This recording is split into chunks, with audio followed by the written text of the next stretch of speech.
Well, hi everyone, and welcome to another episode of Unstoppable Mindset. This one is a little bit unusual for me because our guest is a gentleman named Richard Battle, and Richard and I met in Austin, Texas when I was down there for the National Federation of the Blind Convention. I've never had the opportunity to meet a podcast guest in advance. There are a couple who I've known beforehand, but someone who I hadn't known before, and we get to meet. That was Richard. So we had fun at the Marriott JW Marriott Hotel. We got to chat for a while, and that was kind of neat. So I'm glad I got to know Richard a little better. Hope he got to know me a little bit better. And we both flirted with my guide dog Alamo, who always likes to get to know everybody better than they think that he does. So there you go. But Richard, welcome to Unstoppable Mindset. We're glad you're here. Well, thank you, Michael. Yes, that was unusual for me also, but I enjoyed our chance to meet and visit ahead of time. And I think it makes it easier for both of us, hopefully, to communicate things that can be of interest. Well, I think so. Definitely had a great time. It is now hotter here than it was during the National Federation of the Blind Convention, both in Austin and in Victorville. We're over 100 today. We're recording this on the 30th of July of 2026, and we'll see when it goes live. But anyway, the air conditioning works, and that's all I can ask for. So all goes well. Well, why don't we start, as I love to do with people, tell us kind of maybe about the early Richard growing up, and we'll go from there. Well, I appreciate that. As I look back, I think I had a very blessed childhood. I had two great parents. We weren't wealthy, but we had what we needed. They did a great job. I had one brother. I was blessed to have a combination of grandparents where my paternal grandparents lived on a farm, and some of my greatest days as a young boy were on that farm. And then I had maternal grandmother who had a little store in a small town and gave a different type of experience as well. And both of those, I think, helped me to develop my interest as well as experience that I've used in my career to help me hopefully impact more people better. Well, I think from everything I know, it sounded like all that worked out pretty well. So you went off to school, and school was well and all that sort of thing? Well, I was fortunate to go to the University of Texas at Austin, spent 4 years and graduated. And I'm a diehard Longhorn fan, if you will, in sports, and very appreciative of that education and experience. I got the first opportunity to exercise leadership in the business fraternity that I belonged to in college, Alpha Kappa Psi, and later, after many years in other civic organizations like the Junior Chamber of Commerce and other things, I went back and served Alpha Kappa Psi some more, including leading the board of directors for a few years. And because I was trying to return the favor for that blessing I had learning and experiencing leadership for the first time. Did you go to school beyond undergraduate work, or? Well, I didn't go to what I would call a formal education, but I got what I'd call my master's degree during the 1980s when the economy tanked, and I had some investment real estate, and I was a straight commission sales guy, so everything I put into it was based on my savings. And when the economy crashed, it took about 2.5 years to take me down with it. And so I call that kind of my master's degree of street education. Yeah. I know the feeling. I worked for a company until March of 1984. I'm taking it back, June of 1984. Then it was bought by another company, and they phased a lot of us out. Not being able to find a job, I started my own company, and we didn't have a lot of capital, which didn't help, but we persevered.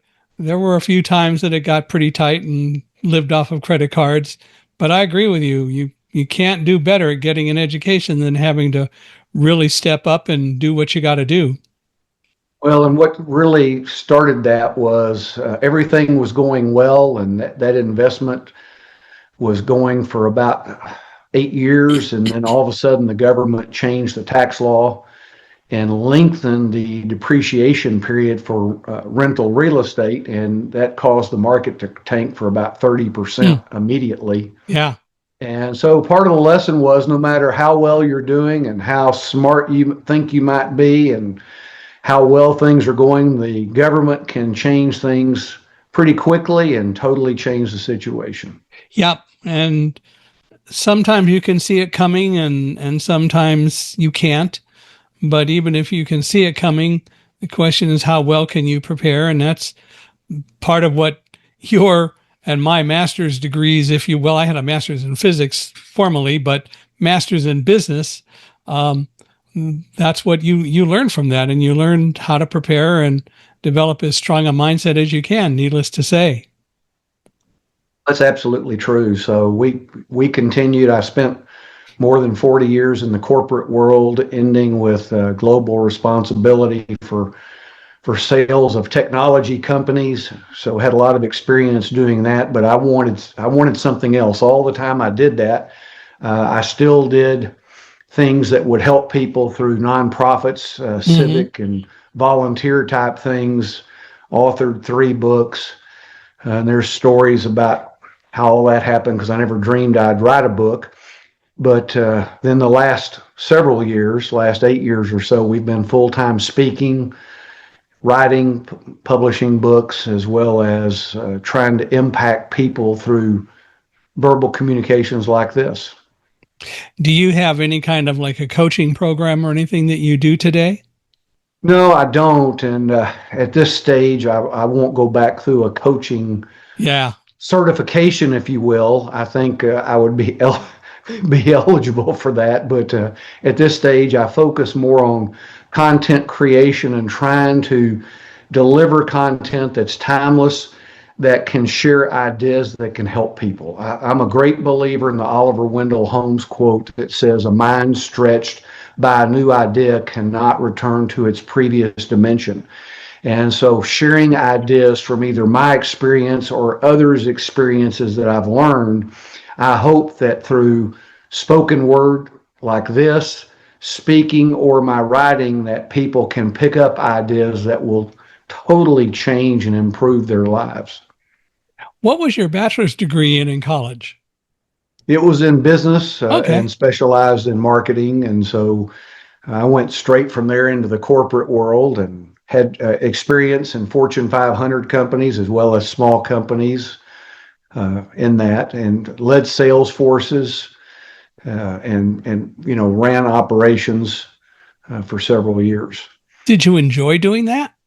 Oh, absolutely. And it was interesting in that the last company I was with, I spent 16 years, last 11 as vice president of sales running this niche business. And when I got ready to leave, there was an owner and his wife, and she asked me why I was leaving. She said, we don't do this for money. We do it because we enjoy it and everything. Why are you leaving? But I didn't want to tell her that, well, that's because this is your baby. This isn't my baby. I enjoy it, but there's other things I want to do. I want to Mm-hmm. broaden some of my areas of opportunity to communicate with people outside of this niche business. So what did you tell her? Well, I just told her that I had some other things I would like to Ah, pursue, yeah, which is true which and is still true. true. And I've been very blessed to pursue things that I wanted to, but also receive providential direction, I think, that's led me to do some things that I never dreamed I would do that I think have turned out better than I could have planned for. And that's really as good as it gets. And it only comes out that way if you really not only work with the best of intentions, but you carry them out. You really walk the walk and talk the talk. And you wanted to help people. You wanted to do things and try to help make the world a better place. And that's what gets rewarded. Well, thank you. And I think it's interesting. When I was in the corporate world, I would have, to use the racing term, I'd have the horse blinders on and I'd have my goals straight ahead of me. and I would pursue it relentlessly. And very seldom would I pause and listen for any inspiration or providential guidance at that time. And I was successful, but I think I missed things that may have made me better. And since I left the corporate world, I think I'm much more in tune. And I've been humbled many, many times with communications that have come in to direct me to do things I didn't think about Hmm. that I'm so grateful for. And it makes me wish that I would have paused and listened better earlier. Well, um, and that's a good point, but at the same time, you obviously learned, and now you're able to do more of that and take advantage of it. How long have you been out of the corporate world? Been about 8 years. 8 years. Yes. Okay. Well, that's starting to be a good amount of time. I don't know whether I guess I'm out of the corporate world or not. I'm being a full-time public speaker, kind of in the corporate world and kind of not, but that's okay. I have, Well, being inside it versus being outside and touching it to me are yeah, that's different the point. things. That's the difference. Yeah. And I understand that. Well, how long have you wanted to write? Have you always been interested in writing? Did you think about that when you were growing up, or did all that come later? Well, I love it when I get that question because I tell people that my English teachers in high school never dreamed I'd read a book, and I never dreamed I'd write one. And so I wrote the first one in 1988. It was not planned, but it was guided to me. And now we have 14 books out. I never dreamed I'd have this number out or these variety of topics. And some of the things that we've done have been different than I would have expected. I thought I would be doing more corporate consulting, business books. The fourth book I did was after I left the corporate world was a business book, and I was planning to do more of that.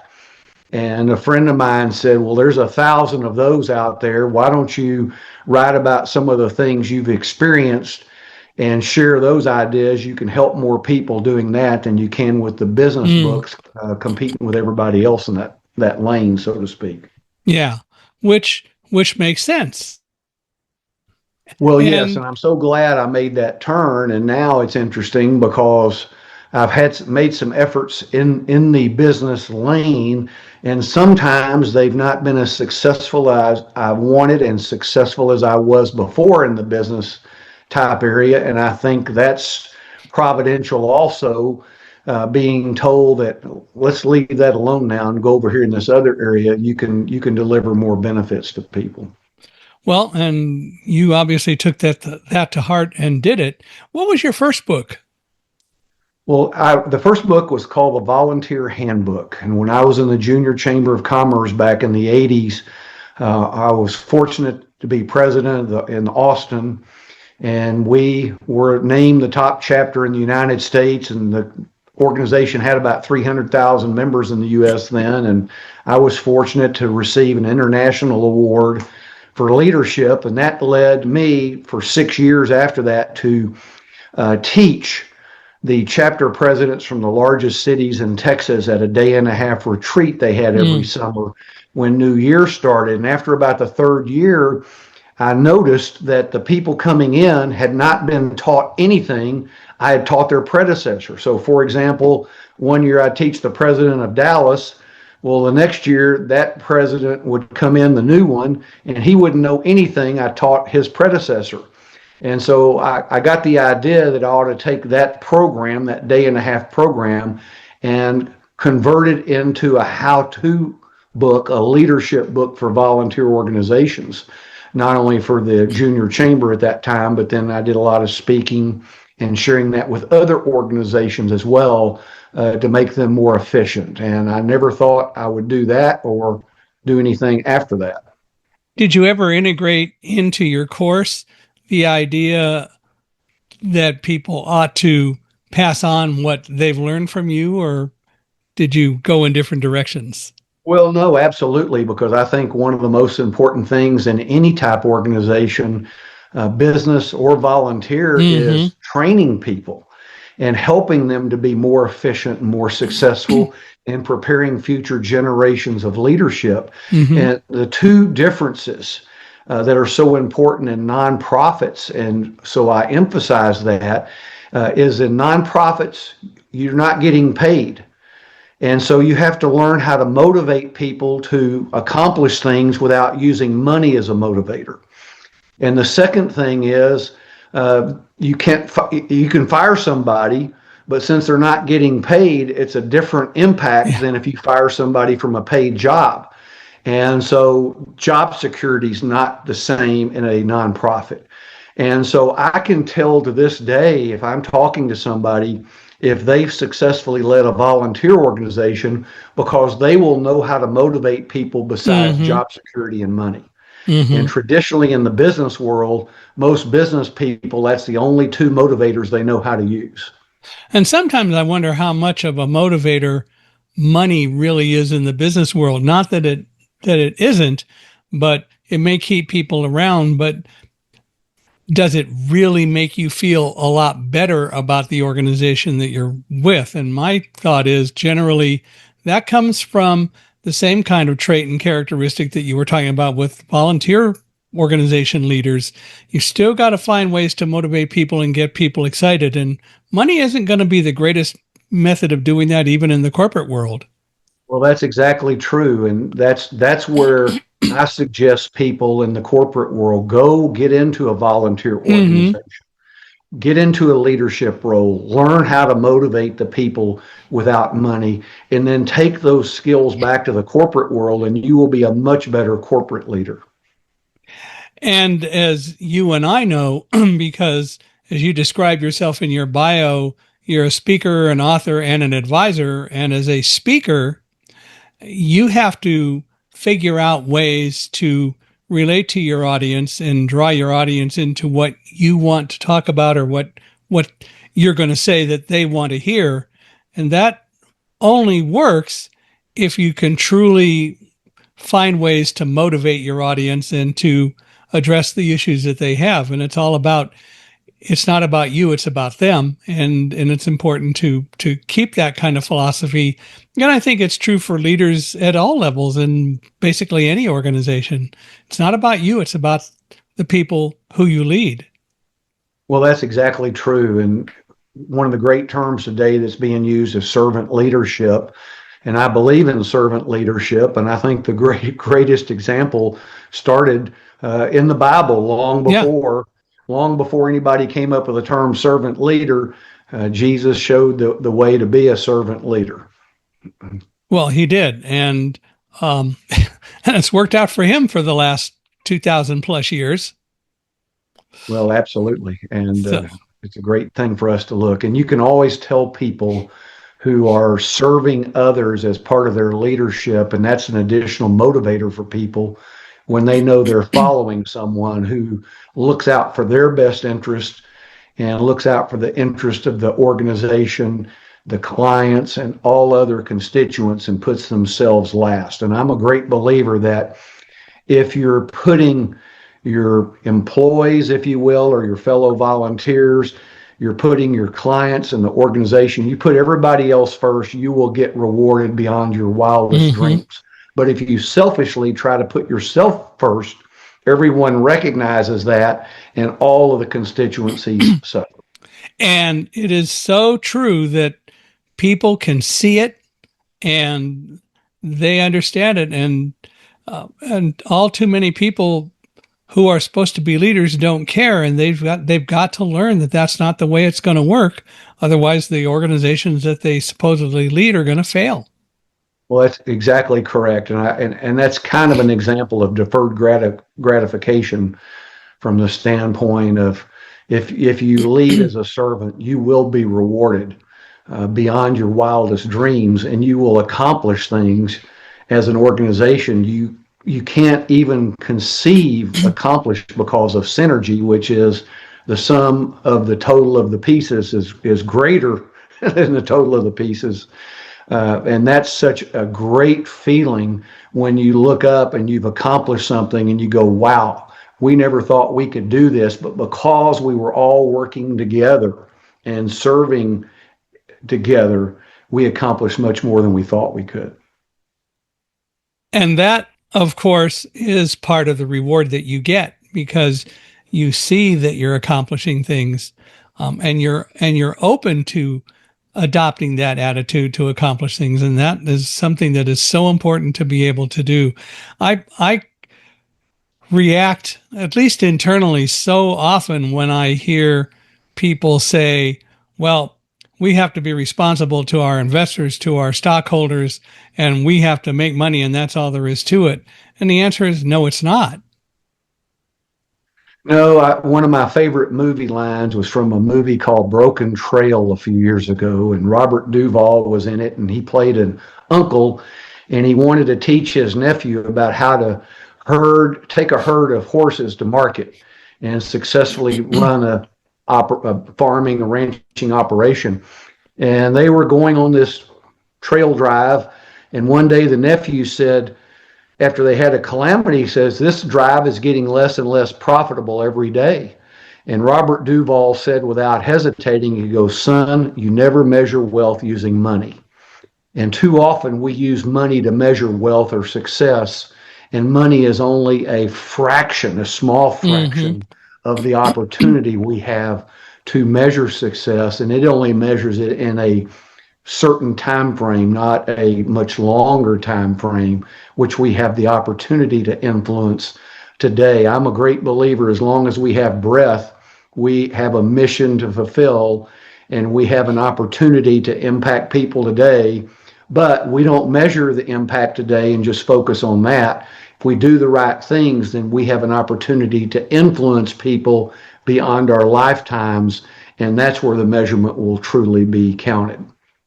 Yeah, and in reality, when we started this podcast, I started it with the motivation that I think everyone has stories to tell, and I want to give people an opportunity to tell the stories. And it was that simple of an idea that started the podcast. But over the past now, well, it'll be 5 years next month, which is in 2 days. I know that a lot of people have come back and said how much they valued it. They felt better about life. They felt better about themselves. But so many people who have come on have said, oh, I don't really have a story to tell, but you convinced me I should come on. But I'm nervous. I've never done a podcast. I don't know what I'm going to talk about. And we end up talking for an hour or more and having no great difficulty doing it. And I recognize that my job is to bring them out of the shell that they have locked themselves into. And it's so fun to be able to do that. And so I have found doing this to be a very rewarding thing, just because I get to meet so many people. And as far as I'm concerned, I learn from every person who comes on the podcast, which is so much fun. Well, yes, absolutely. And the other thing I would like to encourage people, I don't know how this fits in our conversation, but record your stories. Not necessarily for your kids today who may or may not be interested, but for 2, 3, 4 generations or more down the road. I inherited a piece of property that my great-great-grandfather bought in 1854. I have tax receipts to 1859, but I don't know anything about what he thought. I have one picture of him, and that's it. I would love to know about him as well as some of my other ancestors. I'd love to know more about their lives, what they thought of experiences that happened, and things of that nature that I could learn from and know them. And I don't. And so too often today, we'll have parents that say, well, my kids aren't interested, and so they won't pass down family heirlooms, or they won't record stories. And so I try to remind them, don't just think about your kids or grandkids that are here today with you. Think about those generations later when we're gone who wish they knew you, and leave something for them so they can know you. Yeah. And the reality is we get so focused on just a few things that we miss out on so much. I talk in my book, Live Like a Guide Dog, about how people need to be a lot more introspective and spend time every night thinking about what happened today, what worked, what didn't work. I reject the concept of failure, so I won't say, how did I fail, but rather, why did something not work? Why was I afraid? What happened? What do we do about it? And the point of saying all of that to people is to also say, listen to your inner voice, because it's going to guide you every step of the way, and it will never steer you wrong if you really listen. Well, I think that's a great comment, and I'm going to add to what I mentioned a few minutes ago that hits on that. And in the corporate world, I have my goals, and at the end of the day, it was just a matter, did I make my goals for the day or not? Today, I'll have things I would like to get done, but every night before I go to bed, I'll reflect back on the day. Mm-hmm. And I may or may not have done everything I set out to do, but I almost every day amazed at something that got done positive that I didn't plan to do, that I believe that was brought on inspirationally, if you will, by Providence. Yeah. Well, and I think that is so true. And we can look for those things to happen, but ultimately, if we adopt the right mindset, we can adopt a mindset that says we're gonna work to do the things that we can to help the world, help each other, and obviously that helps us. But don't put a time limit on it. Don't put a specific. It's got to be done this way or it doesn't work. Now, I've been so surprised over the past several months in all the work that I've done, some of the speaking engagements that have come that I wrote an email about 2 years ago, and suddenly they've appeared.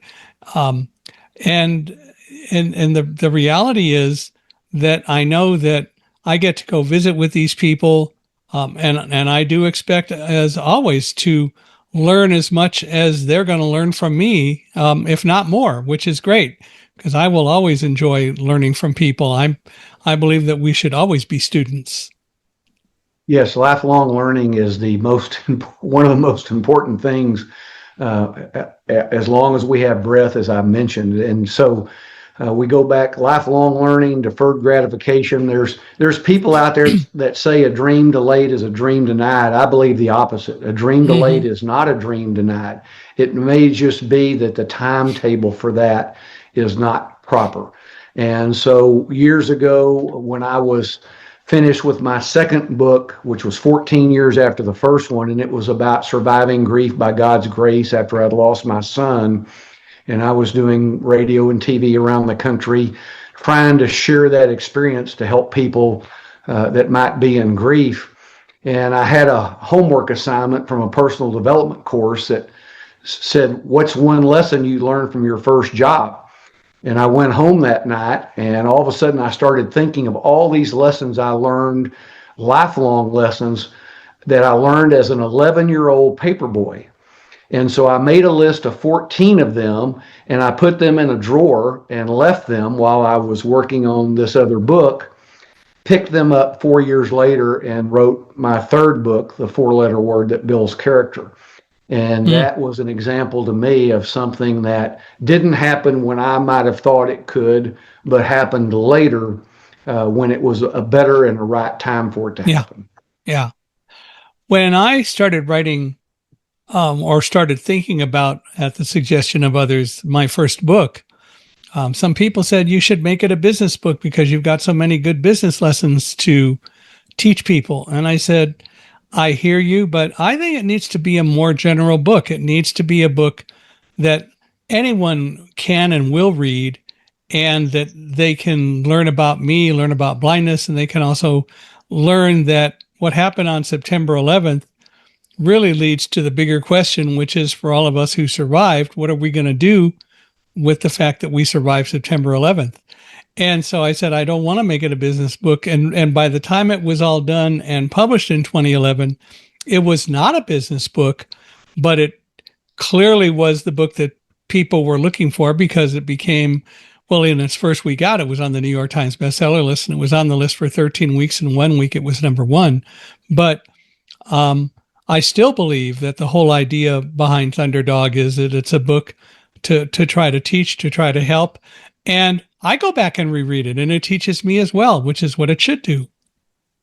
Well, yes, I think that is a great example right there of leading with a servant heart. And as long as we have the thought process that we're trying to help others in what we do, I think there's a broader opportunity than just the narrow business type world as well. Yeah. Well, and I agree. And I wish more people would recognize that. Well, so what was your second book? It was Surviving Grief by God's By Grace. God's Grace. Yeah. And it Okay. was the lessons I'd learned from the loss of my son. And one of those was that most people, when they have an adversity or suffer a loss, the first question they say is, why me? Mm-hmm. And what I believe and what helped me was, why me it looks only in the past. Mm-hmm. And it's very easy for people to be trapped in the past where they're saying, why me? And they never figure that answer out and they never get out of the past. And I believe that God moves in the present and the future, and I don't believe he stays in the past. And so when we're trapped there, we're alone. He's gone off into the present and future. And so I believe the question that helps me with adversity and loss is, what now?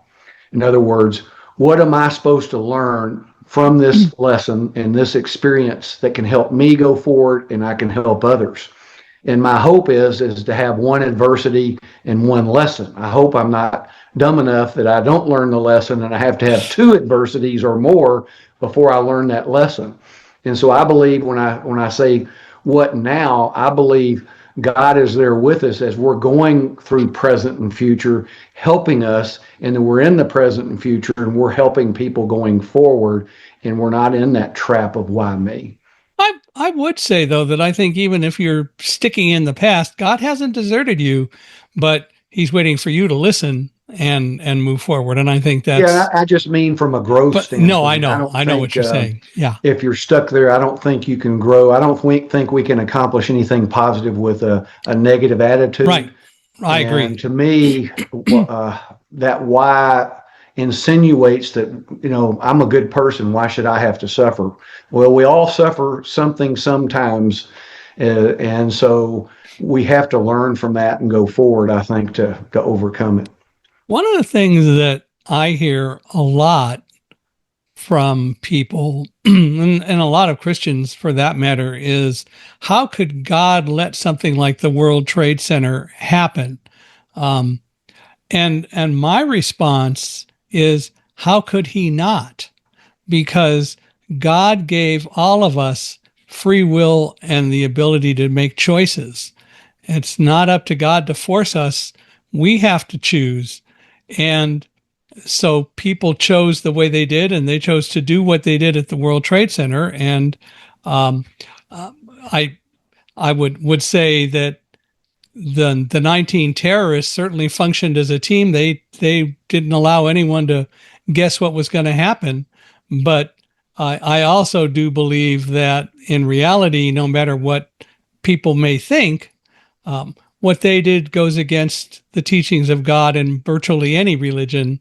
And I'm sure that they have to stand for that at some point and deal with the consequences. Well, yes, and we live in a fallen world, unfortunately, and so a lot of things happen. I think we can look at Job, and here he was a righteous man, and God allowed the devil to tempt him, and he passed the test after going through some things. But I think it's interesting. The vagaries of life, we're going to experience ups and downs, and how we respond to those things. We can either learn and help ourselves and help others going forward, or we can respond in a negative way and not learn anything from those lessons and be subject to them in the future. In any sense of the word that you want to think about, we're all prodigal children. And the question is, do we want to really come home and take advantage of, well, take advantage is the wrong word, but be part of the celebration of coming home and doing the things that help ourselves and other people. And that's available to all of us. Well, yes, and that's an interesting thing that I didn't think that I would do, but have done. So 4 or 5 of the books I have written are overtly Christian. They're all covertly Christian, but sharing faith and some experiences have been a great blessing for me when I've gone through something, shared it, and then people have come back and said, "Hey, I'm glad you did this because it helped me go through what I had to experience." When your son was 6 months old, I read that you wrote him a letter. Tell us about that, if you would. Well, this is a great God moment story if I take it through. So he was born in 1997. When he was 6 months old, as an older father, I was concerned that I might not live long enough to teach him life's important lessons. So I wrote him a letter and I listed 43 of them. And people will say, "Well, why did you pick 43?" And I said, "Well, that's all I could think of at the time." So I picked 43 things that if I was gone, I wanted to make sure he learned. Most parenting is reactive or responsive. Kids do things, parents respond, and whereas I wanted to be more strategic up front and have things I wanted to make sure he learned. Well, unfortunately, he passed away 3 months later, so he never got to see the letter. And that letter laid primarily dormant for 20 years. And in 2022, on Father's Day week, the pitches we were doing to radio and TV stations were about Father's Day, losing my son, and about the lessons that families could use to teach their children with that letter. And I had to take on that Thursday my truck in for service at 7 a.m. at a dealership an hour away from me. And at 7:37, I had a 4-minute interview on radio. In 4 minutes, you can barely hiccup and say your name. Yeah. And it was in Cedar Rapids, Iowa. And so I dropped my truck off. I looked for a place to do the interview, and the sales lounge was empty. So I sat down there. The call started. I'm talking about my son, his loss, the letter, the faith, and how God helped me through that. I hear a door open. Somebody walks behind me that I don't see or notice. The 4 minutes are over. I get in my truck and I start driving home. About halfway home, the phone rings. I don't recognize the number, so I don't answer it. At the next red light, I see a voicemail, and it's from the dealership. And my first thought is, well, they screwed something up. I'm going to have to go back to the dealership and have them fix it. But I called the number, and the guy said, "Were you the person talking from the sales lounge a few minutes ago?" And I said, "Yes, I was." And he said, "Well, I just wanted to call and say thank you. Last night, I prayed all night long that God would send somebody to help ease my pain and give me comfort. I think he sent you. I lost my daughter 2 months ago." And so I talked to him for several minutes, ended up sending him a copy of the grief book. And I was talking to a friend the next day, and he said, "That was a God moment. That was God showing up." You need to take that experience, take the lessons, enhance them, and put a book out, because that can help people parent. And so we ended up writing a book called The Unopened Present, because my son never got to open the present of the letter, but the readers could open the present any day of that letter to help them. And that book has been such a blessing. I had another book I was halfway into that I put aside to write that book, and it was totally inspired. But it's been such a blessing to so many people, and every time they encourage me from what they get out of it, I'm so grateful that I had that experience to help them. And I agree with the person who told you that that was definitely a God moment. By any standard, it was a God moment. And you've helped so many people because of that. So the person at the dealership, have you stayed in touch with him at all? I haven't talked with him, no, but I've dealt with a lot of people who've lost children since I lost my son. And so some people will communicate more often than others. And so it's the type of thing that I don't want to push myself on somebody too often in that. But part of what I told in that story was how many things had to line up for that particular 4 minutes for him to walk through there, for me to be there, to be on that program in Iowa. There were about 8 different things that had to line up, and only God orchestrating all of that together could have made that happen. And I think that was one of the lessons that I picked up on And we have opportunities in looking in the past to see more examples of things like that in our lives where things are, so many things come together to have one thing happen that coincidence can't have that happen. Well, going back to something you said a lot earlier, since you've been writing all these books, I wonder what your English teachers from high school think today. They'd probably faint. You haven't come back to try to communicate with any of them, huh? Or I hope they would say, well, maybe I got through his Maybe I thick did skull something. Yeah. more than I thought I did. I took high school English for several years and enjoyed it. And I actually took English in my freshman year in college. I enjoyed writing. I never thought about writing a book, and it was actually a year after September 11th that my wife Karen and I and Roselle were down in Orlando at the American Kennel Club Canine Yukonuba dog show because Roselle was going to get an award. And I got to meet George Berger, who was the publisher of the American Kennel Club Gazette. And he's the first one who said, you ought to write a book. And I said, I haven't thought about it. I just hadn't. And he said, well, you should. And we talked many times for several years, and he was sort of the impetus behind it. And so I started putting some things down.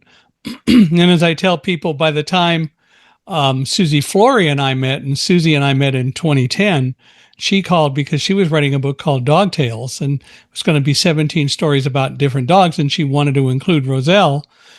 So I told her the story, and then she said, you ought to write a book. So I told her what I just told you about George Berger and all that. And the other thing I said is I've been taking notes and writing things down for the last 8 years, and I have over a megabyte of documents in Word. So we ought to be able to do something with that. And sure enough, we did, and it worked out really well. But I think, again, people all have stories in them. And if they don't know how to write, find somebody to work with. But you can also come on Unstoppable Mindset and other podcasts. Tell your story because people will learn from what you have to say. Well, I want to encourage the audience, and I think you're 100% correct. Whether you just want to make notes for your family for the future, or whether you want to write and publish it, get that information down, put it aside, save it in files. You never know; it may be a year from now you want to do something with it. Everything I do is nonfiction. I can't envision writing a novel. I have the highest admiration for the people that do that, and I write in a conversational style because I enjoy speaking more than writing, so I write like I speak, and I write in ways that are very easy to read.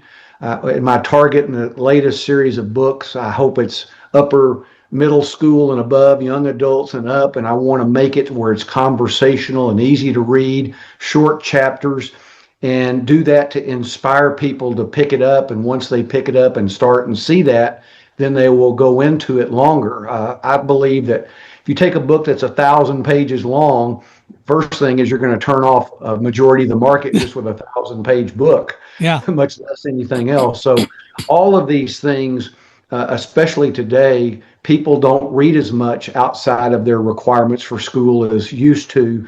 And anything we can do to make it easier for people to read our content, I think will inspire more people to do so. Yeah. And people can get very wordy. I actually talked with someone yesterday who is an actor and also a 30 plus year speaking and communications coach. And he points out that generally people don't write the way they talk. And the problem is that too many people use their own scripts, or they get scripts from other people, and they read them and they don't speak, and they don't really learn how to speak. And so they don't connect like they really should. But I hear what you're saying. The reality is when we speak, it's usually in shorter sentences. We need to learn to not speak too quickly. And that way we can communicate with people. But I also think that if you can learn to write somewhat the way you speak, you're right. It will cause people to react in a more positive way. Thunderdog is under 200 pages. Well, all of the books are, I think, yeah, even Running with Roselle, I think, is under 200, and Live Like a Guide Dog is a little bit longer, but not much. It's only in the 200 or 220 or so page length, and people like that kind of length because I've had several people who say, I was able to read your book in one sitting and loved it. I'm fine with that. Yes, there was an expression in the business world that we used to use, and it said, "Why say boo boo when boo will do?" Good point. And so I think that's the same in the writing where we use words in this latest series where there's 3 books where I profile 40 people and each one of them and each profile or chapters 2, 3, 4 pages long. It's very easy to read. And if people are interested in those individuals, then there are plenty of sources they can go into more depth. What I'm trying to do is identify their American-do spirit and use that illustration to inspire people to better their lives by learning how successful people, some that are famous and some that aren't, but how they use their internal character and gumption and everything to accomplish things. Well, tell us more about the American Can Do series. I know you've written, what, 3 of those so far? Well, there's 4 if you count it 4. one way, and 3 if you count it another. Okay. So we'll give you the 4 count version with 1 more to go. So back in 2021, as COVID was kind of declining a little bit, I got sick and tired of all the negativism of people that hate America and just badmouth the country as if it's the worst country in the world. And then they would talk about how our kids and grandkids had no hope of having good lives. And as I thought about it, the inspiration hit me that what's really made our country was the people from the founders and before and all the way up through our generation who had that American-do spirit. And so I wrote a book of essays, and these essays are like an op-ed piece in a newspaper article, but they're their own leadership, they're how to utilize and identify the American-do spirit so that you and I and the readers can accomplish more in our lives, whatever they want. And so from that, it was interesting. I was talking on a radio show one time about how the people that did that deserve to be in a Hall of Fame. And the radio host said, well, why don't you build a Hall of Fame? And so I did research, and guess what? There's a Great American Hall of Fame in New York City that's been there since 1900. I've never been to it, never heard of it. No one I've ever spoken to in a presentation's ever heard of it or been there. And then I had the inspiration, well, if you can't go to the museum, why not bring the museum to the people? And so my objective was to take people, and I split it into 18th, 19th, and 20th centuries. And the title of these 3 books are Americans Who Made America. And I take people, again, some you know, some you don't, but even if you know them, you may not know these facts about them. But it shows how they overcame things, how they accomplished things, and then how they're an inspiration for us today. And then I write the profile, and then I have an illustration so you can see a picture, and then I have quotes where they can speak in their own words. And these 3 volumes, we have 120 people, 150 illustrations, and over 1,000 quotations for reference. And so great reference tools for students, teachers, leaders, speakers, parents. So you said there are 4 books. What's the 4th book? Well, the 4th one was actually the first one, Made in America by Americans, not Americans.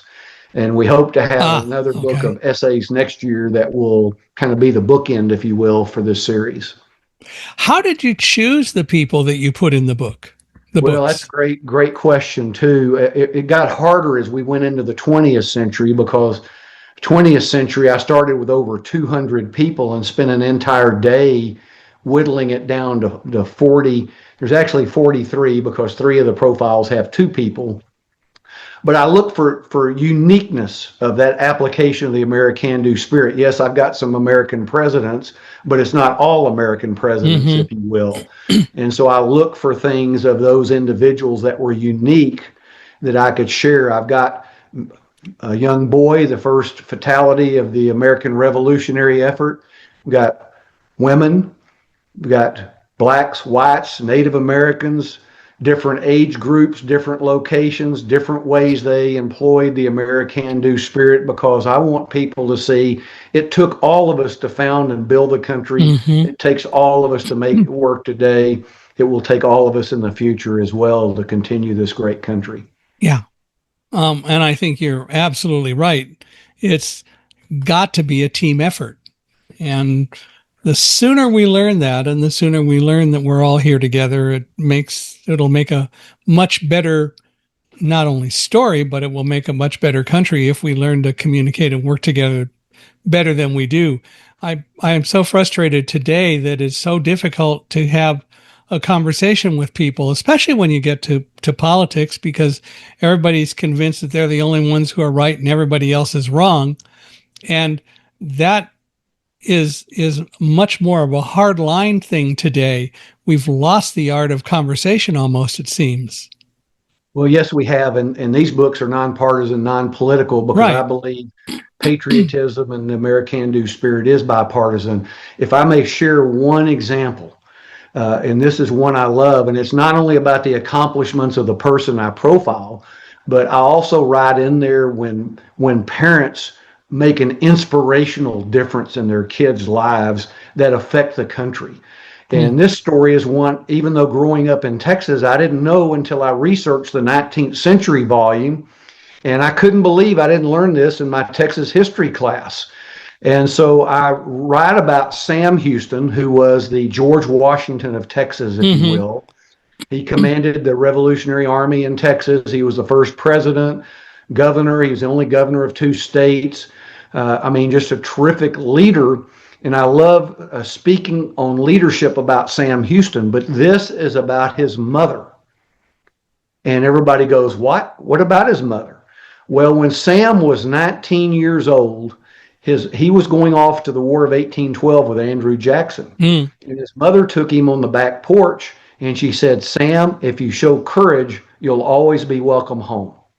But if you show cowardice, never darken my door again. Pretty harsh. But Yeah, then she really. gave him this slender gold ring, and inside of it, so only he could see it, was a single word engraved, and that word was honor. Sam wore that ring every day the rest of his life, over 50 years. He Mm. died with it on. That ring is at the museum in San Jacinto, which is on the east side of Houston to this day. But they don't even tell what I think is the most important part of the story. They talk about the ring, but what did the ring do for Sam? And that's what I envision. Mm-hmm. I envision Sam having that ring on, sitting there contemplating, do I attack Santa Ana tomorrow? Do we become an independent republic? Should I run for president? Should we secede from the Union?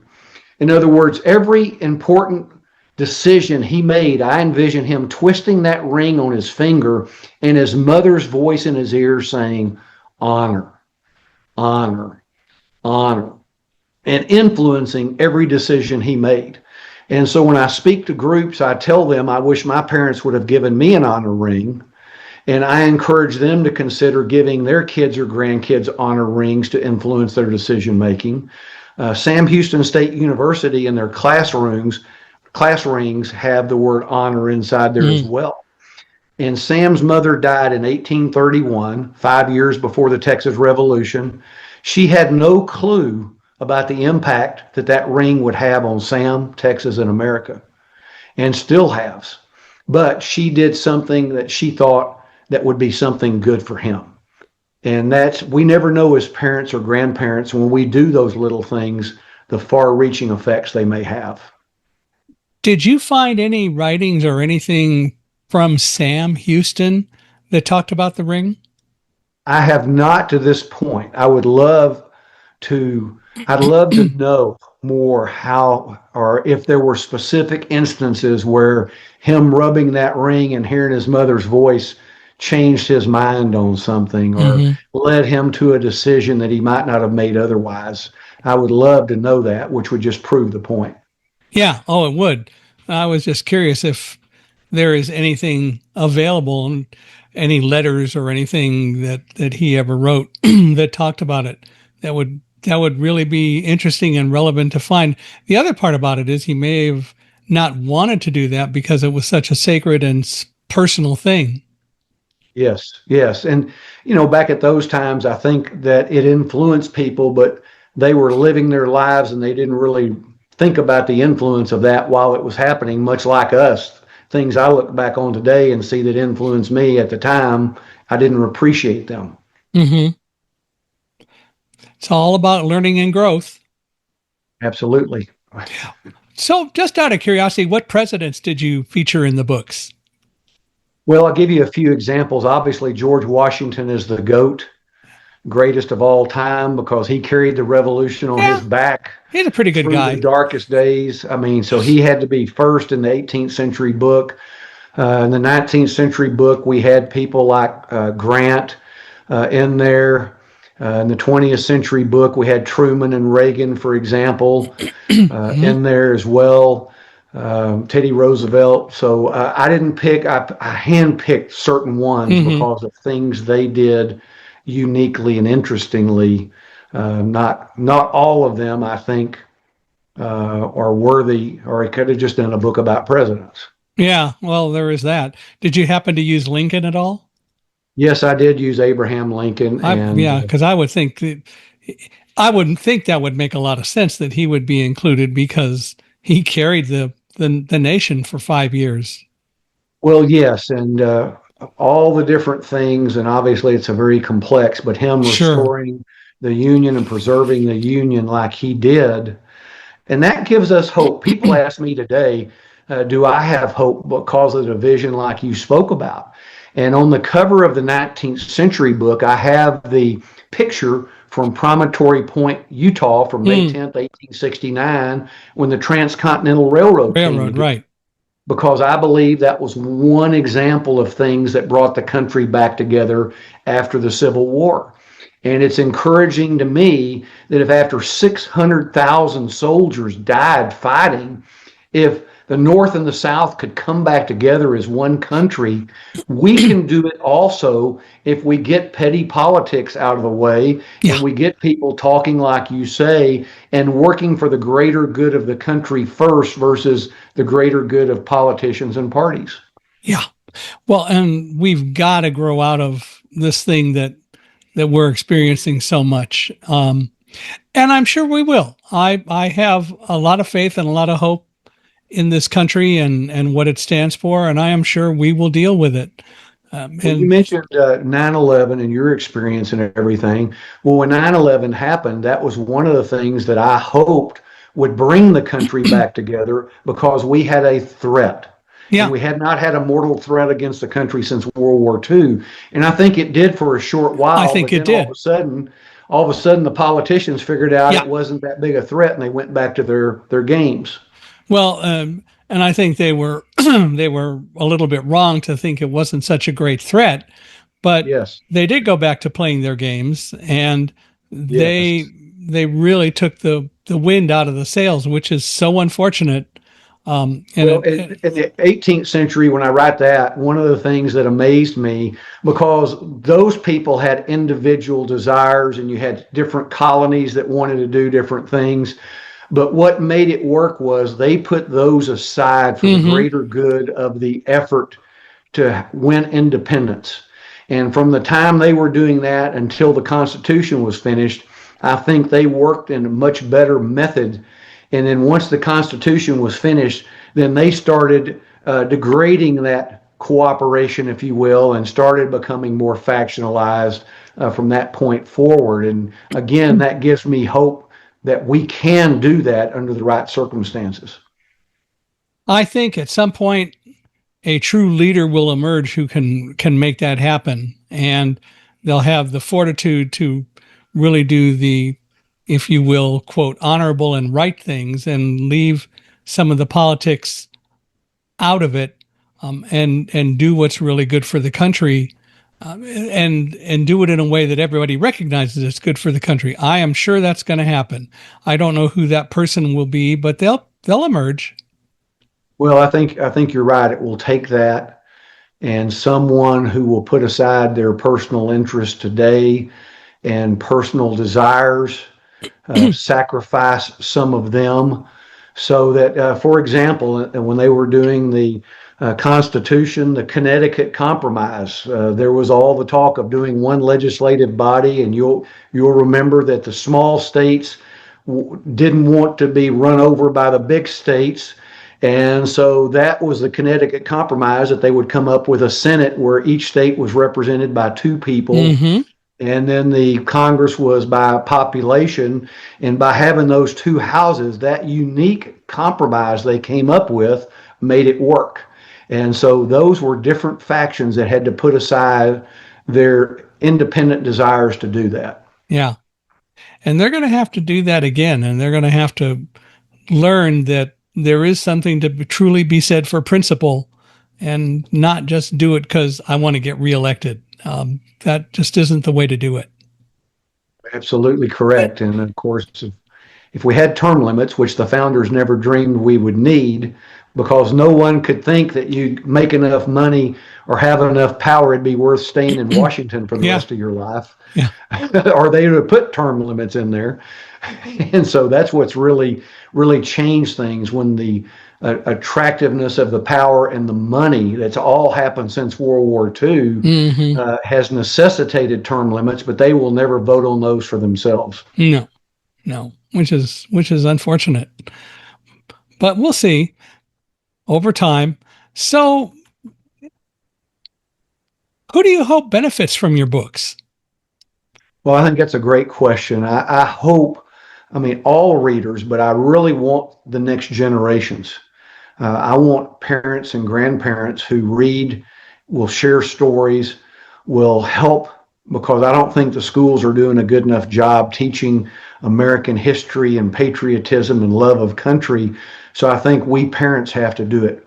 Years ago, when we were growing up, a lot of the movies, TV, other things would have patriotic and pro-America subjects. We don't see that as much anymore. So I Mm-hmm. think parents and grandparents have to take much more active roles. But some of the things we do, like surviving the grief, or, I wrote a book where I went through a divorce, 2 heart procedures, and a cancer diagnosis in 10-month period. Those are for adults that are going through some adversity, for example. Yeah. So I have multiple audiences. Well, so what's next for you? Well, I have a book in process now that I hope will come out in 2027 that will be a bookend, if you will, for the American Right. series. And again, it'll be more essays about living that American spirit, trying to help share ideas that people can pick up to help them where they are. Do you have any other books that you're thinking of at this point, or that's a little far ahead to think? Well, it's a little far, but I do, like you do. I've got many, many notes on various topics that I save. And when I have an idea come up, I'll write it down and save it in those particular files. And I'll wait to see what he says I should be doing. There you go. What's your final message that you want the audience, our listeners and watchers, to take away from today? One, I'm grateful for this great country that we're in. I've been blessed by people known and unknown to pass that along to me and to us. And my objective is trying to return that favor, which I think is better than paying it forward, returning the favor for this and future generations. And I think as long as we have breath, all of us have a purpose. When our purpose is gone, we'll be taken out of this world. And don't underestimate what we can do in that purpose to help people tomorrow and beyond our lifetimes. Yeah. And just do it with a servant attitude. I think that's so important to keep in front of everyone. Absolutely. Well, I want to thank you for being here. This has been fun. If people want to reach out to you, how can they do that? Well, I appreciate you asking. My website is richardbattle.com. All books off the website are signed. If you'd like something inscribed, giving it as a gift, we're happy to do that. email me, richard@richardbattle.com. All books are on Amazon. You can look up under Richard V. Battle. Most of them have Kindle and audio versions available as well. And we would love to interact with anyone in the audience that thinks we might be of service to them. Well, perfect. I appreciate that. And maybe when your next book comes out, we'll have to do another round and talk about it. And I'm sure you'll come up with some other things from your notes that we can talk about. Well, it would always be a pleasure to visit with you again, Michael. Well, I want to thank you for being here. And I want to thank all of you for being out there and listening and watching us today. So reach out to Richard. I know that he'll be pleased to communicate with you. I'd love to hear from you. Please feel free to email me at speaker@michaelhingson.com. That's SPEAKER at MICHAELHINGSON.com. Love to hear from you. And wherever you're listening and watching, give us a review, right? We would really appreciate it. Especially if you say nice things. Now, whatever you want to put for a review, but we do like good reviews, and people who are interested in listening to or watching the podcast always like to read reviews. And of course, Richard, for you and for everyone out there, if you know of anyone else who ought to be a guest on our podcast, introduce us. We're always looking for more people to come and tell their stories, to learn how they are more unstoppable than they think they are. But again, Richard, this has been absolutely enjoyable, and I want to thank you for being here. This has been great. My pleasure. God bless America, and thank you, Michael. If you're ready to go deeper into the ideas that shape how we see ourselves and others, I have a free gift for you. Head over to michaelhingson.com and download my free ebook, Blinded by Fear. Keep learning, keep questioning, and keep choosing to live with an unstoppable mindset.